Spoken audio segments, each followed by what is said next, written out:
After World War I, Germany surrendered and signed the Treaty of Versailles, losing 12% of its population, 13% of its land, and 48% of its coal and iron production. Many people were already suffering the effects of the war. Allies blocked shipments coming into Germany, and the Germans quickly found themselves in the midst of a food shortage. Things became expensive as reparations are made and the Allied nations began to demand money in order to cover the war costs, which further drove Germany into an age of hunger and famine. They thought that this was very unfair as they requested an armistice in its place, but the nations declined and pressed the contract. As soon as the treaty was signed, Germany began a period of rearmament. It began as a small, secret, informal process but massively expanded after the Nazi Party came into power in 1933.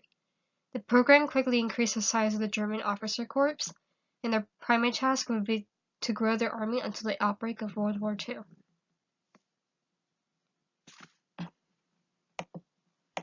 The treaty restricted their army greatly, limiting the nation to only 100,000 men and preventing them from using large ships in the navy.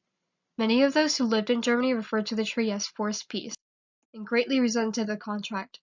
Violent revolts began to bubble up around towns and cities. At this point, men became desperate, and so Hitler's evil plan took place. He put the blame on the Allies and began to form the Nazi Party. There were attempts to silence him as the Nazi Party was banned from speaking publicly, but this would not stop him. He later gained control through constitutional means. Adolf Hitler found a backdoor in the system. Article 48. Article 48 allowed him to issue a decree without the approval of the Reichstag, as it was meant for emergencies, but did not clearly declare what was one. While he was in the Nazi Party, he recognized himself as a cunning man, one of the best speakers within the group.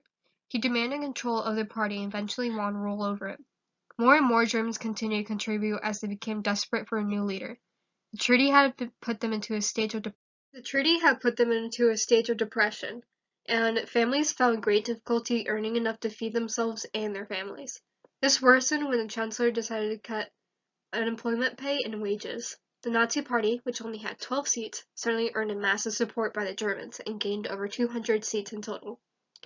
Despite their power, they only heard 33% of the votes during the Reichstag election. So Hitler gambled once more and claimed rule once he convinced the Reichstag members to give him emergency powers through the use of terror tactics. He eventually became the vice-chancellor under Papen. And once the Reichstag left the office, he found yet another opportunity. He was appointed chancellor in 1933. When Hindenburg passed in 1934, he appointed himself Reichstag and ruled over Germany, where he broke the treaty by growing an army, introducing more battleships, claiming land from other surrounding countries, and broke the treaty by starting World War II.